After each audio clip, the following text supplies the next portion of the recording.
오늘이 7월 국회 원래 예정된 마지막 본회의입니다. 그래서 추경과 정부조직법 처리 협조로 7월 국회의 유종의미를 잘 거두자는 말씀을 먼저 야당께 드립니다. 오늘 18일이 마침내 추경과 정부조직법 처리의 D-Day입니다. 우여곡절도 많았지만 국민만 바라보고 민생만 생각하며 추경과 정부조직법 처리에 온 힘을 쏟았던 결실을 맺어야 할 예정일이 다가왔습니다.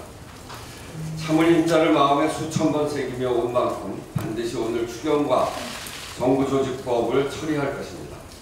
야당이 국민에게 보여드려야 하는 모습은 청와대와 여당이 이미 그랬듯이 오직 민생만을 위한 통큰 협치입니다.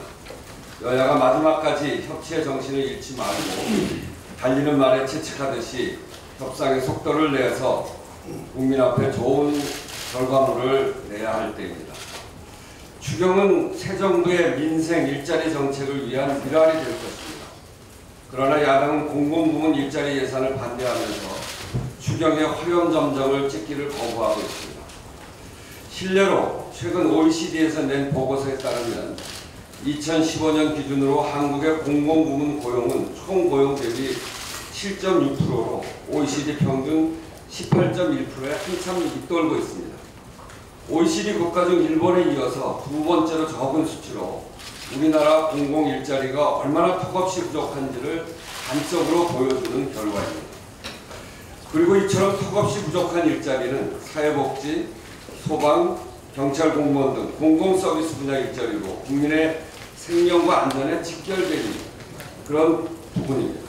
결국 공공일자리 확대로 인해서 공공서비스를 제공하는 국민도, 서비스를 받는 국민의 삶도 향상될 수 있다는 것을 다시 한번 야당은 챙겨주시길 바랍니다. 정부조직법 개편은 문재인 정부, 민주당 정부의 조직을 만든다는 것이지 박근혜 정부의 조직을 만드는 게 아닙니다. 야당은 이 점을 분명히 해주셔야 합니다.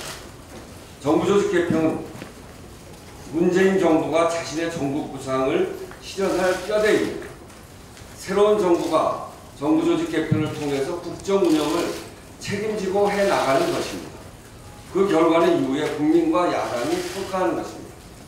대표적인 쟁점은 물관리 일원화는 환경부를 통해서 양질의 수자원 이용과 보존에 관한 두 마리 토끼를 잡겠다는 새 정부의 의지를 드러낸 것입니다. 그동안 물관리가 이원화되어서 하천 정비와 상하수도 중복 투자 등으로 그동안 수조 원의 혈세 낭비가 반복되어 왔습니다. 보수 정부가 못한 일을 하겠다는 것인데 야당이 반대로만 일관하고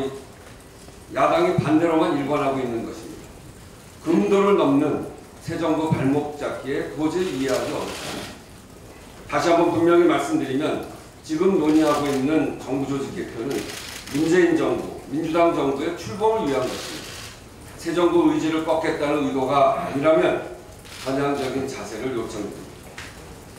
상황은 어렵지만 내일은 없다는 각오로 이 자리에 나왔습니다. 야당은 추경과 정부조직법 처리에 협조해서 7월 임시국회 유종의미를 거두어주기를 당부드립니다. 문재인 정부의 진정성 있는 제안에 북한 당국도 화답을 해야 할 것입니다. 정부가 어제 북한의 군사당국 회담과 적십자 회담을 동시에 제안했습니다. 현재 남북관계는 누가 봐도 이해하기 어려울 정도의 비정상 상태입니다.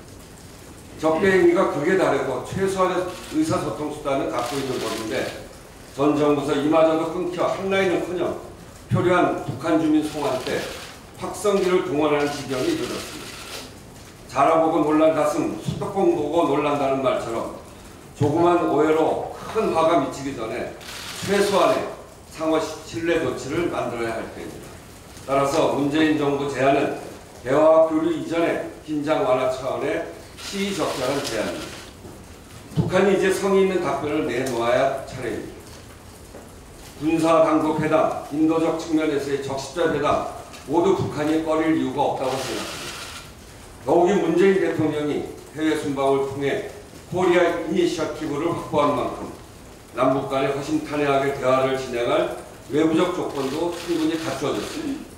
오는 27일 휴전협정 조인 64주년인 만큼 남북관계 정상화, 한반도 긴장 완화를 위해 북한이 대화의 장으로 나오기를 강력하게 촉구합니다. 이상입니다. 예, 다음은 김태년 정책위원장의 말씀 있겠습니다. 내년도 최저임금이 올해보다 16.4% 인상된 7,530원으로 결정이 됐습니다. 이번 최저임금 인상이 더 의미 있는 것은 2008년 이후 9년 만에 노사 합의를 통해 결정되었다는 겁니다. 그동안 사용자 이원 또는 근로자 이원들이 기권이나 퇴장을 반복해왔는데 이번에는 모든 이원이 표결에 참여해서 결정을 했습니다. 사용자와 근로자를 대표해 책임감을 갖고 최저임금에 대한 사회적 합의를 이루어주신 모든 위원들에게 감사를 드립니다. 최저임금 인상을 노동자와 자영업자 상생의 계기로 만들겠습니다. 동네에서 소상공인, 자영업자들에게 물건을 구입하고 음식을 사먹는 사람들이 노동자 서민들입니다. 월급이 올라서 서민들의 주머니가 채워져야 자영업자들과 함께 잘 살 수 있고 경제의 선순환이 가능합니다. 최저임금이 빠르게 오르면 소상공인과 영세 중소기업은 당장의 인건비 부담을 감당하기 어려운 것 또한 사실입니다. 그렇기 때문에 우리 더불어민주당은 정부와 함께 소상공인, 영세 중소기업 지원 대책을 협의해왔고 최근 5년간 평균 인상률을 초과하는 인상분에 대해서는 재정 등의 직접 지원, 그리고 사회보험료 지원 규모 확대, 카드 수수료율 인하, 세금 부담 완화 등 종합적인 대책을 발표를 했습니다. 한편 보다 근본적인 대책을 통해 자영업자와 중소기업의 최저임금 인상을 감당할 수 있도록 경쟁력을 강화하고 또 불합리한 가불관계 등 잘못된 경제 구조를 바로잡는 것이 필요합니다. 그런 의미에서 오늘 예정되어 있는 공정위의 가맹 분야 불공정 관행 근절 대책 발표는 시적절하고 매우 의미가 큽니다. 소상공인들이 힘든 것은 인건비 때문만은 아니며 재벌과 대기업의 횡포를 통제하지 못한 탓도 큽니다. 최근 프랜차이즈 오너들의 갑질로 피해받는 가맹점주들이 늘어나면서 프랜차이즈 개혁에 대한 요구가 큽니다. 최저임금 인상에 따른 부담도 가맹점주들에게만 집중되지 않도록 불공정 행위를 근절하고 가맹본부와 가맹점 사이의 잘못된 분배 구조로 개선해 나가야 합니다. 더불어민주당은 프랜차이즈 합리화와 공정한 거래 질서 확립을 위해 법안 개정 등 최선의 노력을 다하겠습니다. 내일 국정운영 5개년 계획을 확정하고 대국민 보고회를 갖습니다. 2달 가까운 시간 동안 더 많이 듣고 더 다양하게 수용하려 했었습니다. 국민의 삶을 바꾸는 정책을 어떻게 하면 실현시킬 수 있을지 치열하게 고민했던 시간이었습니다. 대한민국의 국정운영 패러다임은 차근차근 변화되어 나갈 것입니다. 사람 중심의 소득주도 성장으로 민생경제는 살아나고 전방위적 사회개혁으로 살기 좋은 공정한 나라가 될 것입니다. 그런데 아직 국회에선 일자리 추경과 정부조직법이 진통을 겪고 있고 제1야당 대표는 협치를 거듭하며 공의를 부리고 있습니다. 정부조직법은 자유한국당이 물관리 이론화에 반대를 하는 바람에 처리가 지연되고 있습니다.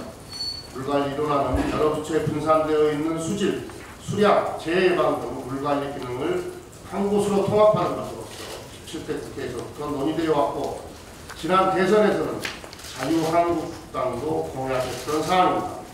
그리고 최근 큰 피해를 발생시킨 가뭄과 홍수 등 재난에 신속하게 대응하기 위해서도 물관리 이론화는 반드시 필요합니다. 호우예보 등의 기상예보는 환경부 산하의 기상청이 담당하는데 홍수예보는 국토부 산하의 홍수통제서가 주관하고 있고 하천관리는 국토부가, 하수도관리는 환경부가 하는 등 관련 정보와 시설을 효과적으로 관리하지 못하고 있기 때문입니다. 상황이 이런데도 자유한국당은 물관리 이론화에 정치적 저의가 있다며 받아들일 수 없다고 말하고 있습니다. 사사건건 새 정부의 발목을 붙잡는 자유한국당에 어떤 정치적 저의가 있는 것은 아닌지 오히려 묻고 싶습니다. 어려움 속에 탄생한 새 정부가 제대로 일할 수 있도록 새로운 국정운영 5개년 계획이 차질 없이 진행될 수 있도록 야당의 큰 협조를 부탁을 드립니다. 연차 휴가와 관련해서 한 말씀 드리겠습니다. 본격적인 휴가 시즌입니다. 문재인 대통령도 연차휴가를 모두 사용하겠다고 밝혔습니다. 우리 국민들도 휴식 있는 노동이 필요합니다. 지난 14일 문체부가 발표한 보고서에 따르면 국내 임금 근로자의 연차휴가 부여 일수는 평균 15일인데 실제 사용 일수는 평균 7.9일, 52% 정도에 불과합니다. 사용할 수 있는 연차가 있어도 사용하지 못하는 이유로 대다수가 직장 내 분위기, 업무 과다를 꼽았고 일반적인 연차휴가 보상금을 얻기 위해서 연차휴가를 쓰지 않는다고 하는 것 답변은 28.7%에 불과했습니다. 아울러 임금 근로자가 평균 연차 일수를 모두 쓸 경우 직간접적으로 약 29조 원의 생산휴가 효과와 약 22만 명의 임금 근로자 고용이 예상된다는 조사 결과도 내놨습니다. 연차 사용이 국민의 삶의 질을 높일 뿐만 아니라 연차 사용이 곧 일자리 창출과 경제 성장으로 연결이 됩니다. 정부, 공공기관은 물론이고 민간기업도 연차 휴가 사용을 활성화할 수 있도록 적극 동참해 주시기를 부탁드립니다. 예, 현안 발언이 이제 있겠습니다. 우선 홍익표 정책위 수석부장의 말씀 있겠습니다.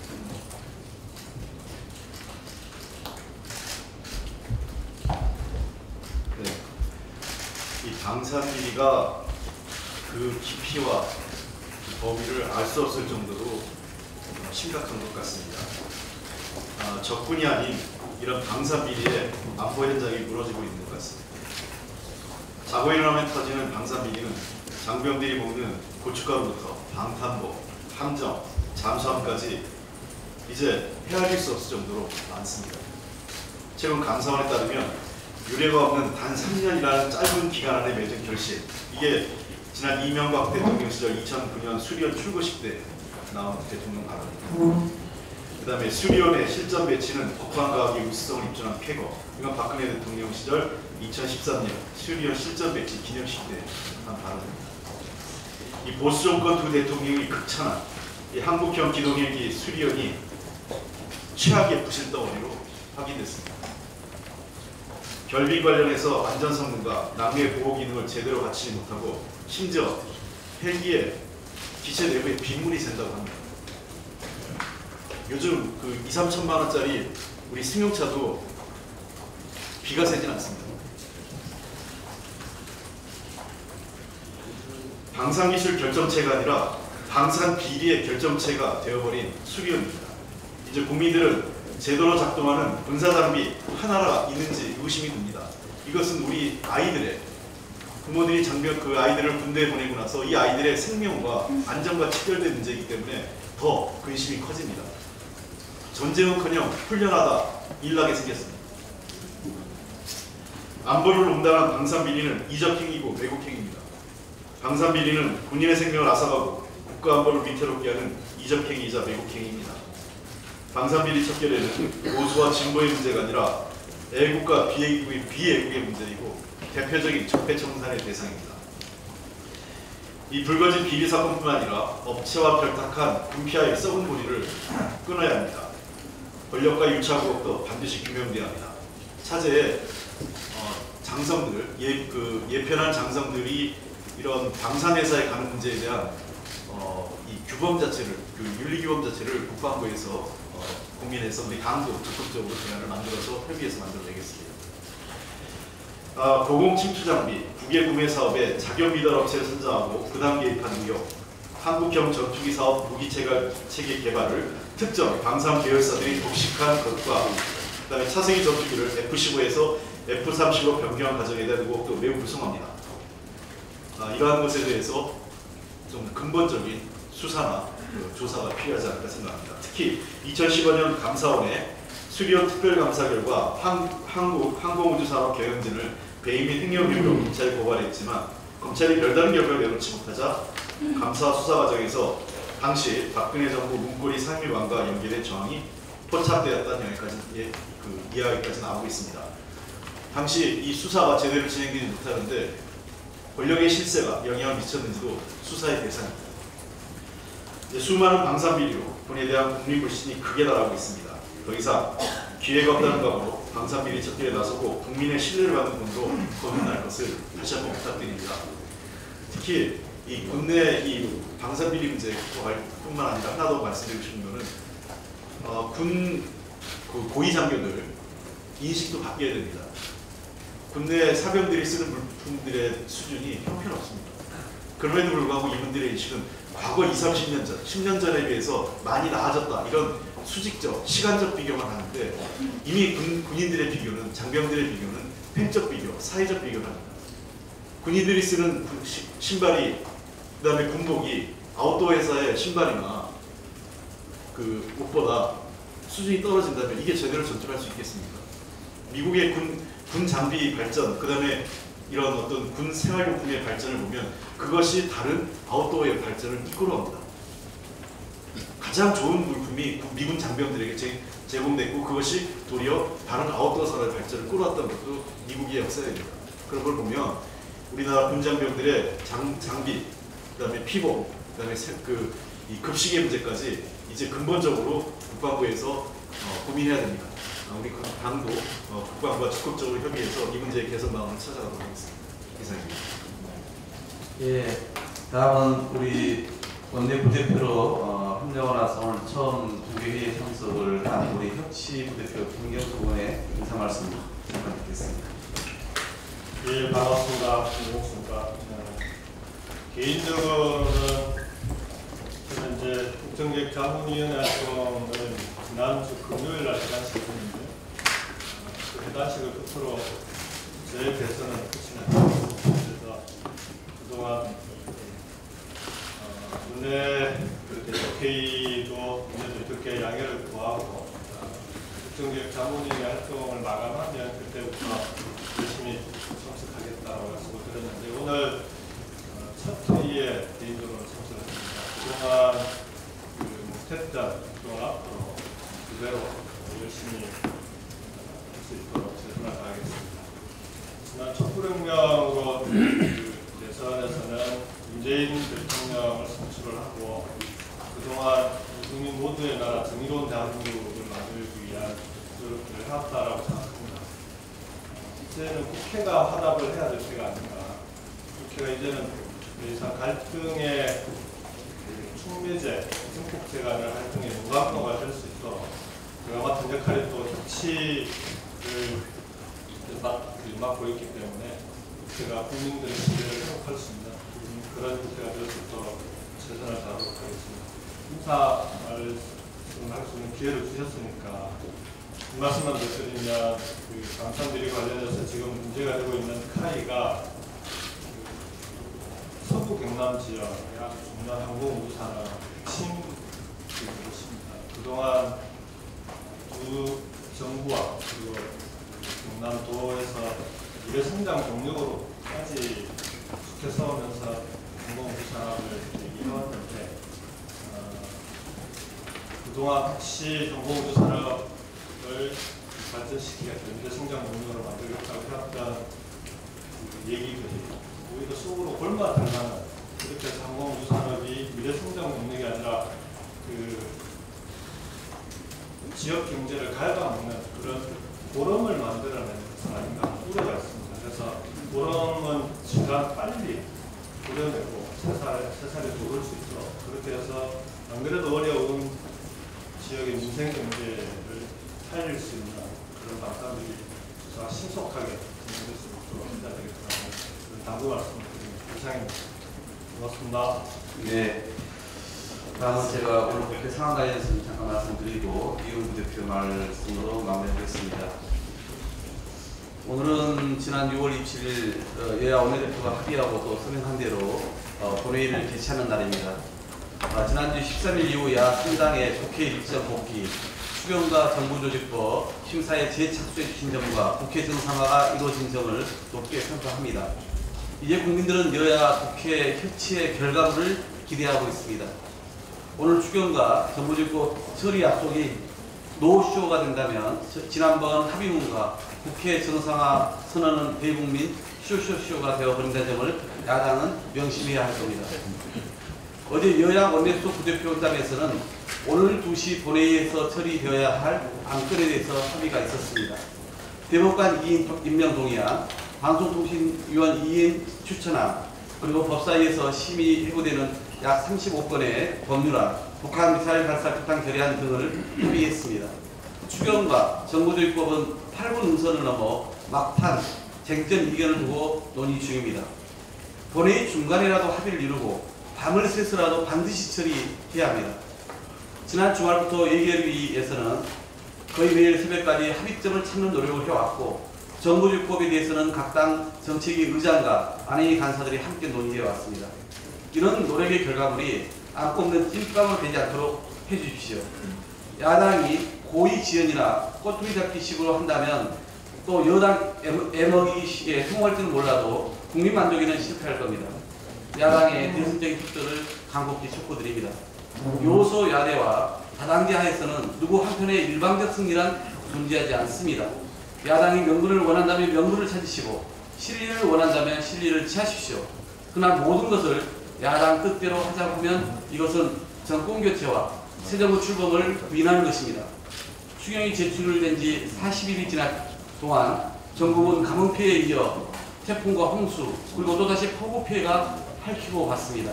정치권이 일손을 놓는 사이에 국민들의 시름이 깊어집니다. 정치권의 각성과 일하는 국회 모습을 만들어 국민 기대에 부응할 것을 다시 한번 촉구드립니다. 다음은 이훈부 대표님의 행한 발언이 있겠습니다.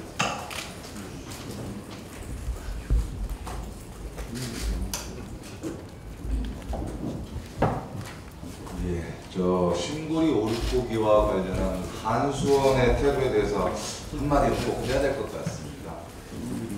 한수원 노조는 이사회 대체를 엄청 봉사하는 태도를 그동안 보여왔었고요. 한수원 사장은 최근에 신고리 오륙보기 영구 중단되지 않도록 본인이 앞장서서 투쟁하겠다는 듯한 발언을 또 이어가고 있습니다. 예, 신고리 오륙보기 문제는 그동안 인허가 과정에 대한 문제뿐만이 아니고 경주 지진 이후 원전 안전에 대한 문제에 대해서도 투명하지 못한 태도를 그동안 계속 보여왔습니다. 이런 태도에 대해서 대단히 심히 유감스럽다는 말씀 좀 드리겠습니다. 지금 세계는 탈원전 정책으로 가고 있는 상황입니다. 전 세계 원전 발전량, 전체 발전량에서 그 비율을 찾아보더라도 96년 17%에서 2014년도 10% 수준까지 떨어졌습니다. 전체적으로 한 36%포인트가 더 떨어지고 있는 거고요. 따라서 신고리 오륙호기 연구 중단 관련 공론화 과정 자체에 대한 결정은 이러한 시대적 과정에 부응하는 합리적 조치라고 할 수밖에 없습니다. 따라서 한수원 임직원들은 신고리 오륙호기에 대한 본인들의 자사 이기주의적인 태도를 벗어나서 국민들이 합리적으로 공론화 과정을 통해서 결정할 수 있도록 협조하는 것이 바람직한 것입니다. 뿐만 아니고 일본 언론의 이번 그 탄핵 공포에 대한 검증 없는 보도도 문제입니다. 요금 폭탄, 전력 수급 비상 등 탈원전에 반대하는 원자력 공개하고 일부 전문가들의 사실은 검증되지 않은 의견들이 계속 보도되고 있습니다. 최근 발표된 전력수요 전망 워킹그룹이 밝힌 제8차 전력수급 기본계획 2030 전력수요 전망에 따르더라도 7차 수급계획에 비해서 8차 전력수급 보면 한 11기가 정도를 사실은 세이브할 수 있는, 감소할 수 있는 상황이라고 지금 밝히고 있습니다. 물론 전체를 다 감축할 수 있는 건 아닙니다. 전망치고요. 앞으로 수요 관리 측면에서나 수요 전망에서나 좀 더 수정될 수는 있습니다. 그렇함에도 불구하고 전력수요 전망과 관련해서도 7차 전력수급에 기초한 최근에 요금 폭탄 문제나 전력수급 비상 문제는 좀 과장된 측면이 있다고 하지 않을 수 없습니다. 최근에 따라서 신고리 오륙호기 공사 중단에 따른 원가 상승 요인이 9조 원이라는 것도 일각의 주장이 과장됐다는 것이 사실 밝혀진 바가 있고요. 신재생 에너지 중 태양광 풍력으로 전체 우리 전력의 80%를 발전했을 때 소요비용이 140조라는 최근 에너지기술연구원 연구자료 인용 보도가 상당히 많이 되고 있습니다. 그것 자체도 본 연구자료를 낸 연구원 본인 표현에 따르면 IAEA가 발간했던 과거 자료를 참조해서 의견을 제시한 정도인데 이게 와전됐다고 말하고 있습니다. 오히려 해당 연구원 스스로도 140조 원은 과도한 측면이 있고 현재 투자비 하락과 단대 급격한 하락이 예상되면서 훨씬 저렴할 것이라고 스스로가 밝히고 있습니다. 그럼에도 불구하고 이러한 자료 검증되지 않은 자료를 바탕으로 해서 일부 언론이 부정확하고 과도하게 이 신고리 오류포기 관련해서 특히 탈원전과 관련한 보도를 계속 일삼고 있습니다. 언론 여러분께 좀 당부드리겠습니다. 신고리 오류포기 문제에 대해서는 문재인 대통령께서도 말씀하셨다시피 그 전망을 결정한 바가 없습니다. 다만 공론화 과정 자체가 상당히 중요하고요. 그 과정에서 합리적 결정이 이루어질 수 있도록 사실 제일 중요한 것이 정보의 공개된 정보, 그 다음에 정보가 충분히 검증된 정보가 충분히 공급돼야 하는 것이 바람직합니다. 따라서 선거 때처럼 사실은 언론사들의 팩트 체크가 필요할 때입니다. 언론인 여러분들의 협조를 부탁드리겠습니다. 감사합니다.